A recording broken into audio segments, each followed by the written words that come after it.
So what I would do is I would book a train ticket from Reno to Truckee, take the buses from Truckee to Sugar Pine, catch a shuttle from Sugar Pine to Emerald Bay, catch the next shuttle from Emerald Bay to Camp Richardson, and then walk from Camp R to where I would catch the bus back home to Reno, like going in like a literal loop. So I'm going to put this right here. Hopefully we get some good audio for this episode. Okay, look, the audio might have fucked up, but just think of it like we're on the phone. There's just a little bit of natural electronic static. I'm so excited. Welcome to Outdoor Thoughts podcast type thing, whatever it's going to be. We are out here at Nevada Beach in Lake Tahoe, in South Lake Tahoe, so we're on the Nevada side.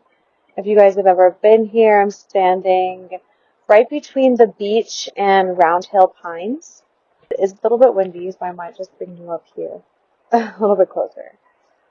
I healed depression, PTSD, and trauma by going outside every week, just once a week, coming to Tahoe. When I first started doing this every single week, I was coming more because I had more time. But I always knew that even when the time would shorten, I would still be coming at least once a week. So I've done that every week, almost every week, for 9-10 months now. I had lost my car, so I wasn't really sure how I was even able to get here because I live in Reno, which is still about an hour, give or take, 30 minutes, depending on if there's traffic, right? But usually about an hour or more. I don't have a car. I'm thinking, like, there's no way I can get to Tahoe. I do know that there's buses, but I think at the time my schedule was not able to accommodate the bus schedule, so I wasn't really able to align and get here on my days off. And once I was able to figure it out, get the tickets, figure out how much it is, what time I need to wake up, the pack I'm going to bring, what time I need to catch the bus back, it was over. And this has been my respite. This has been the single most important thing in my life to me. Like, if I don't come here every week, it's a problem. Now, sometimes it's the weather that I can't come. Sometimes, rarely it's schedule. Or if I'm traveling, if I'm not in the area, right? But ideally, every single week. And I'm telling you, nature therapy and Shinrin-yoku and forest bathing, whatever you want to call it, ecotherapy is so powerful. I recently just led my first group hike of 7 people plus me, and there was one girl who shared that she had lost her husband and years ago, and she healed herself through hiking, camping, being outside. So that really meant a lot to me, and it was sort of like a reflection in my world that I'm on the right path of this is what I'm passionate about, and this is what I want to do. I'm telling you that after doing this for 6 months every single week, and also I would bring my camera because I've always had a camera, and I have always loved photography, videography, but it had been a while since I picked it up. When I started coming outside every week, I grabbed that camera every single time. And I always documented, I was always taking pictures and videos, especially because it was my first time seeing parts of the lake when I first started coming out here. There was a shuttle that ran for the very first time to Emerald Bay. Oh, if you guys know Emerald Bay? And a shuttle, like, I don't have a car. So for there to be a shuttle, so what I would do is I would book a train ticket from Reno to Truckee, take the buses from Truckee to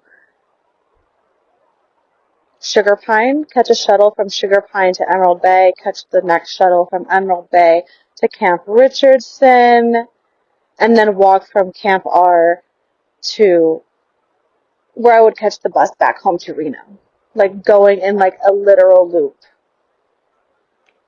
And I did that. At first it was like I did that twice a week, and then I was doing it once a week, and then I had to stop because it's a little bit expensive to do it a lot because you're buying train tickets, you're buying the shuttle tickets, and then the Emerald Bay shuttle stops running in September. So because of that, actually no, I think it's October. Because of that, you can't get from the north to the south of the lake. Only in the summer because of the Emerald Bay shuttle, and that's the only way that will take you. So once that shuttle stops running, you're done. So, it was really sad. It was really sad when I had to stop taking it because I really love just being passenger princess, and it was really healing for me and therapeutic. Also, the ex that gave me the trauma that I'm currently still healing from, um, I met in Tahoe, and he never took me around the lake. Wasn't outdoorsy.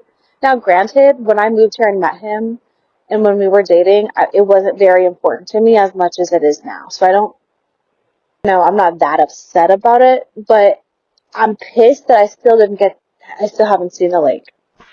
I still haven't been to Incline Village. I still haven't been to the north side or the east side, Sand Harbor.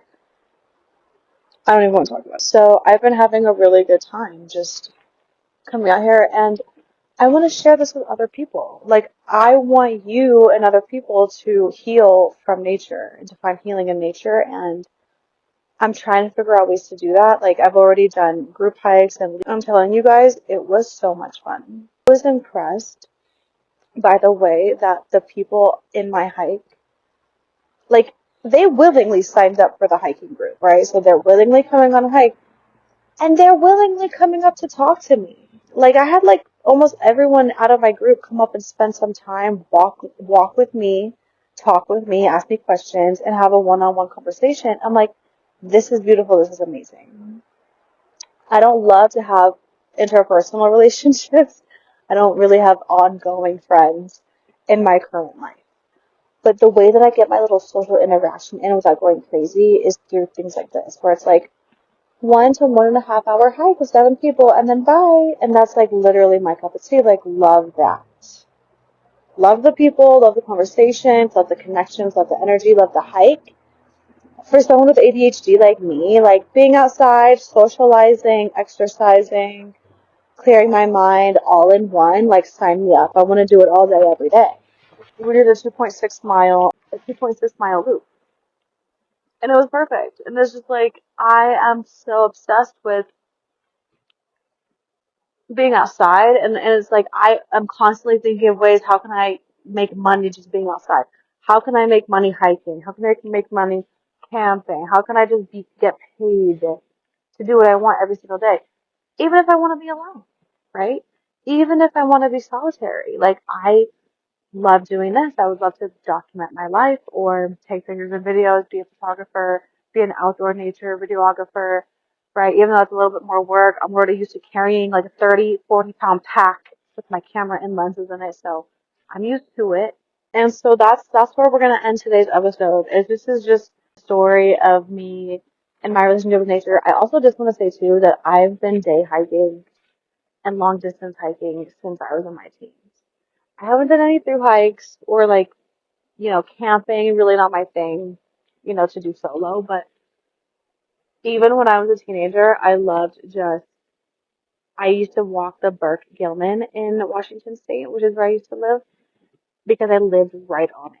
I lived right on it, and I would pack a day pack, charge all my stuff, pack food, water, everything, and just walk, and then turn back as soon as it started to get dark when I knew I needed to be back home. Like, I would make the most out of the day, like walk as far as I could. And it's one of the most beautiful trails because it's also a biking trail, so it's paved and it runs along the lake. And it's like, so here we are, like right now I'm looking at the lake and we're having a full circle moment with, okay, I'm doing what I'm supposed to be doing. I'm in the right place at the right time. So I hope this is also your confirmation that you're in the right place at the right time.